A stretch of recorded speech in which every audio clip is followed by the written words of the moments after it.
we'll just, I'm a gentleman. There you go, easy enough. Okay, and then I can hide it there. Okay, perfect. You've made the documentaries. There's been so much press about how audiences don't seem to want to go to Iraq movies. What is the response you're getting from audiences to this Katrina film?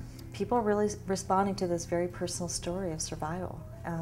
We're not trying to deliver information. It's really, you know, a personal story of two people that took a crisis in their lives and created something beautiful. People used to ask, where were you when JFK was shot? And now, where were you when Katrina hit? I was driving a car down to DC and, you know, we had to pull over. And then when we got to DC, we felt like we had to do something. We didn't know what it was at that time. But you don't turn on the TV and go, hot damn, a movie. God, no. What we were particularly, you know, noticing that seemed to be completely absent from the news coverage is that the National Guard was nowhere to be found. You know, that people were waiting and waiting and waiting. We knew where the National Guard was. They were in Iraq. And the very people that had signed up to do hurricane duty in the state were 10,000 miles away.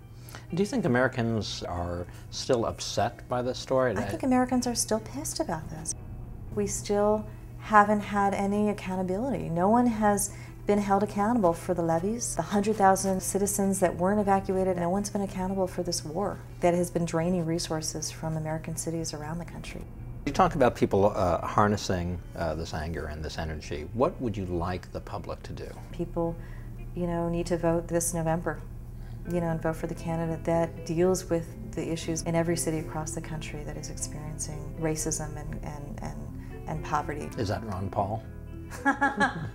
No, not your choice. What was the thing that most surprised you?